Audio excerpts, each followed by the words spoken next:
Capítulo 4 da criação, implantação e gestão das unidades de conservação. Artigo 22. As unidades de conservação são criadas por ato do poder público. Parágrafo 1º, vetado. Parágrafo 2º. A criação de uma unidade de conservação deve ser precedida de estudos técnicos e de consulta pública que permitam identificar a localização, a dimensão e os limites mais adequados para a unidade, conforme se dispuser em regulamento. Parágrafo 3º. No processo de consulta de que trata o parágrafo 2º, o poder público é obrigado a fornecer informações adequadas e inteligíveis à população local e a outras partes interessadas. Parágrafo 4º. Na criação de estação ecológica ou reserva biológica, não é obrigatória a consulta de que trata o parágrafo 2º deste artigo. Parágrafo 5º.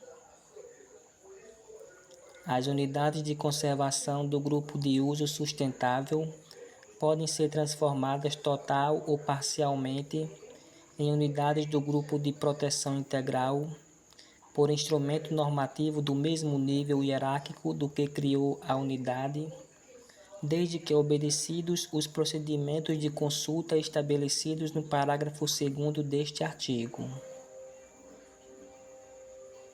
Parágrafo 6º.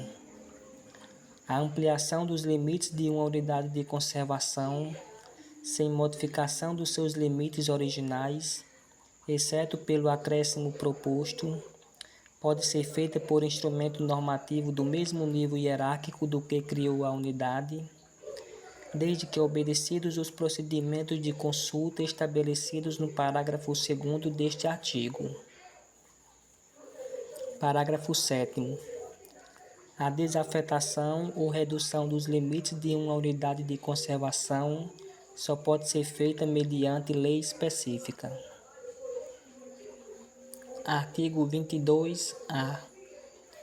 O poder público poderá, ressalvadas as atividades agropecuárias e outras atividades econômicas em andamento e obras públicas licenciadas, na forma da lei, decretar limitações administrativas provisórias ao exercício de atividades e empreendimentos efetiva ou potencialmente causadores de degradação ambiental para a realização de estudos com vistas na criação de unidade de conservação, quando, a critério do órgão ambiental competente, houver risco de dano grave aos recursos naturais ali existentes. Parágrafo 1º. Sem prejuízo da restrição e observada a ressalva constante do caput, na área submetida a limitações administrativas, não serão permitidas atividades que importem em exploração a corte raso da floresta e demais formas de vegetação nativa. Parágrafo 2º. A destinação final da área submetida ao disposto neste artigo será definida no prazo de 7 meses improrrogáveis, fim do qual fica extinta a limitação administrativa. Artigo 23. A posse e o uso das áreas ocupadas pelas populações tradicionais nas reservas extrativistas e reservas de desenvolvimento sustentável serão regulados por contrato, conforme se dispuser no regulamento desta lei. Parágrafo 1º. As populações de que trata este artigo obrigam-se a participar da preservação, recuperação, defesa e manutenção da unidade de conservação. Parágrafo 2º. O uso dos recursos naturais pelas populações de que trata este artigo obedecerá às seguintes normas. Inciso 1. proibição do uso de espécies localmente ameaçadas de extinção ou de práticas que danifiquem os seus habitats. Inciso 2. Proibição de práticas ou atividades que impeçam a regeneração natural dos ecossistemas. Inciso 3. Demais normas estabelecidas na legislação, no plano de manejo da unidade de conservação e no contrato de concessão de direito real de uso. Artigo 24. O subsolo e o espaço aéreo, sempre que influírem na estabilidade do ecossistema, integram os limites das unidades de conservação. Artigo 25. As unidades de conservação, exceto área de proteção ambiental e reserva particular do patrimônio natural, devem possuir uma zona de amortecimento e, quando conveniente, corredores ecológicos. Parágrafo 1º. O órgão responsável pela administração da unidade estabelecerá normas específicas regulamentando a ocupação e o uso dos recursos da zona de amortecimento e dos corredores ecológicos de uma unidade de conservação. Parágrafo 2º. Os limites da zona de amortecimento e dos corredores ecológicos e as respectivas normas de que trata o parágrafo 1º poderão ser definidas no ato de criação da unidade ou posteriormente. Artigo 26.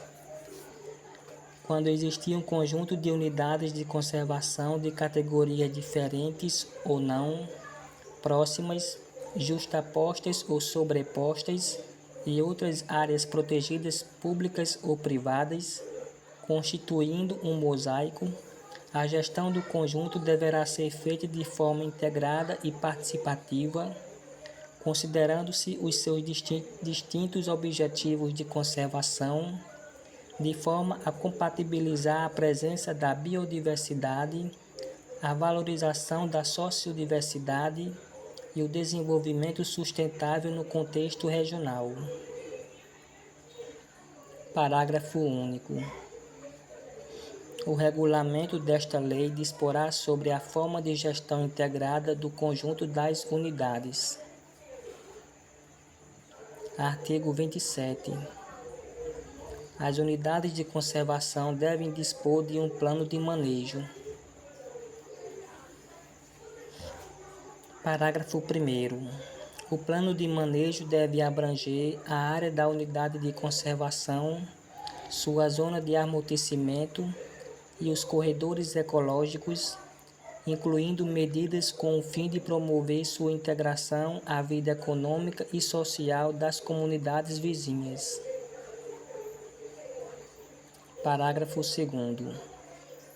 Na elaboração, atualização e implementação do plano de manejo das reservas extrativistas, das reservas de desenvolvimento sustentável, das áreas de proteção ambiental e, quando couber, das florestas nacionais e das áreas de relevante interesse ecológico, será assegurada a ampla participação da população residente. Parágrafo 3º. O plano de manejo de uma unidade de conservação deve ser elaborado no prazo de 5 anos a partir da data de sua criação. Parágrafo 4º. O plano de manejo poderá dispor sobre as atividades de liberação planejada e cultivo de organismos geneticamente modificados nas áreas de proteção ambiental e nas zonas de amortecimento das demais categorias de unidade de conservação, observadas as informações contidas na decisão técnica da Comissão Técnica Nacional de Biossegurança, CTN-Bio, sobre: Inciso 1. O registro de ocorrência de ancestrais diretos e parentes silvestres. Inciso 2. as características de reprodução, dispersão e sobrevivência do organismo geneticamente modificado. Inciso 3. O isolamento reprodutivo do organismo geneticamente modificado em relação aos seus ancestrais diretos e parentes silvestres. E, inciso 4. Situações de risco do organismo geneticamente modificado à biodiversidade. Artigo 28. São prioridades nas unidades de conservação quaisquer alterações, atividades ou modalidades de utilização em desacordo com seus objetivos, o seu plano de manejo e seus regulamentos. Parágrafo único.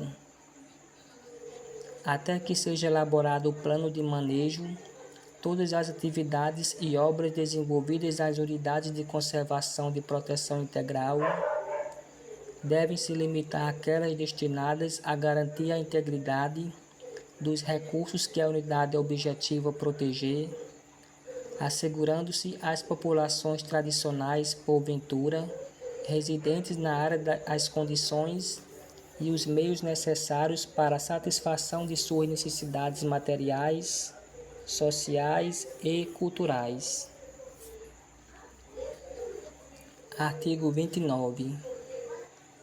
Cada unidade de conservação do Grupo de Proteção Integral disporá de um conselho consultivo, presidido pelo órgão responsável por sua administração e constituído por representantes de órgãos públicos, de organizações da sociedade civil, por proprietários de terras localizadas em refúgio de vida silvestre ou monumento natural, quando for o caso, e na hipótese prevista no parágrafo 2º do artigo 42, das populações tradicionais residentes, conforme se dispuser em regulamento e no ato de criação da unidade.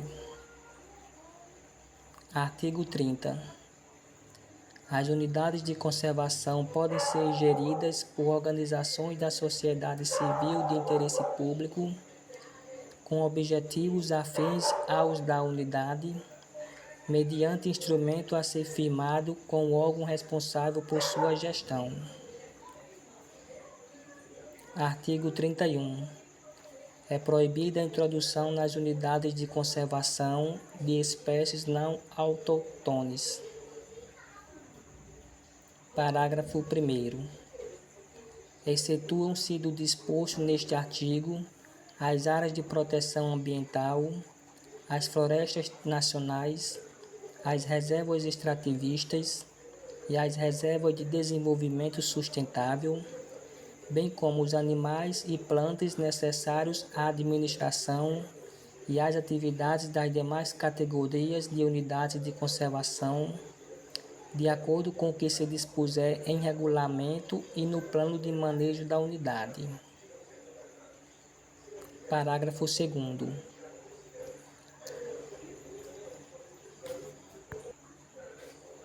Nas áreas particulares localizadas em refúgios de vida silvestre e monumentos naturais, podem ser criados animais domésticos e cultivadas plantas considerados compatíveis com as finalidades da unidade, de acordo com o que dispuser o seu plano de manejo. Artigo 22. Os órgãos executores articular-se-ão com a comunidade científica com o propósito de incentivar o desenvolvimento de pesquisas sobre a fauna, a flora e a ecologia das unidades de conservação e sobre formas de uso sustentável dos recursos naturais, valorizando-se o conhecimento das populações tradicionais. Parágrafo 1º. As pesquisas científicas nas unidades de conservação não podem colocar em risco a sobrevivência das espécies integrantes dos ecossistemas protegidos. Parágrafo 2º. A realização de pesquisas científicas nas unidades de conservação, exceto área de proteção ambiental, e reserva particular do patrimônio natural, depende de aprovação prévia e está sujeita à fiscalização do órgão responsável por sua administração. Parágrafo 3º. Os órgãos competentes podem transferir para as instituições de pesquisas nacionais, mediante acordo, a atribuição de aprovar a realização de pesquisas científicas e de credenciar pesquisadores que trabalharem nas unidades de conservação. Artigo 33.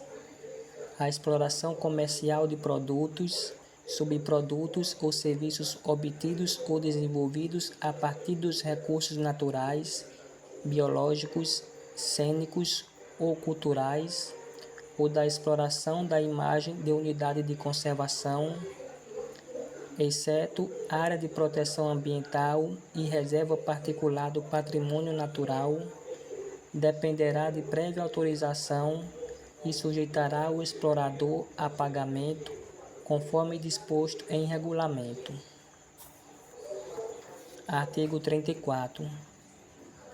Os órgãos responsáveis pela administração das unidades de conservação podem receber recursos ou doações de qualquer natureza, nacionais ou internacionais, com ou sem encargos, provenientes de organizações privadas ou públicas, ou de pessoas físicas que desejarem colaborar com a sua conservação.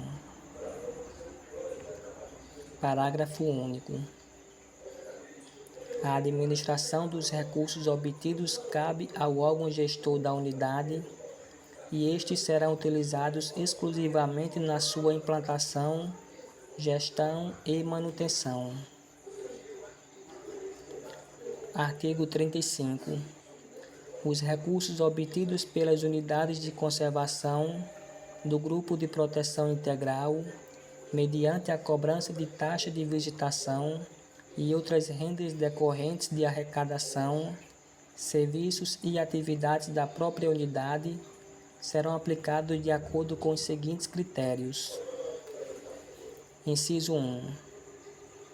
Até 50% e não menos que 25% na implementação, manutenção e gestão da própria unidade. Inciso 2. Até 50% e não menos que 25% na regularização fundiária das unidades de conservação do grupo. Inciso 3. Até 50% e não menos que 15% na implementação, manutenção e gestão de outras unidades de conservação do Grupo de Proteção Integral. Artigo 36. Nos casos de licenciamento ambiental de empreendimentos de significativo impacto ambiental, assim considerado pelo órgão ambiental competente, com fundamento em estudo de impacto ambiental e respectivo relatório, o empreendedor é obrigado a apoiar a implantação e manutenção de unidades de conservação do Grupo de Proteção Integral, de acordo com o disposto neste artigo e no regulamento desta lei. Parágrafo 1º. O montante de recursos a ser destinado pelo empreendedor para esta finalidade não pode ser inferior a 0,5% dos custos totais previstos para a implantação do empreendimento, sendo o percentual fixado pelo órgão ambiental licenciador de acordo com o grau de impacto ambiental causado pelo empreendimento. Parágrafo 2º. Ao órgão ambiental licenciador compete definir as unidades de conservação a serem beneficiadas, considerando as propostas apresentadas no EIA-RIMA e ouvido o empreendedor, podendo inclusive ser contemplada a criação de novas unidades de conservação.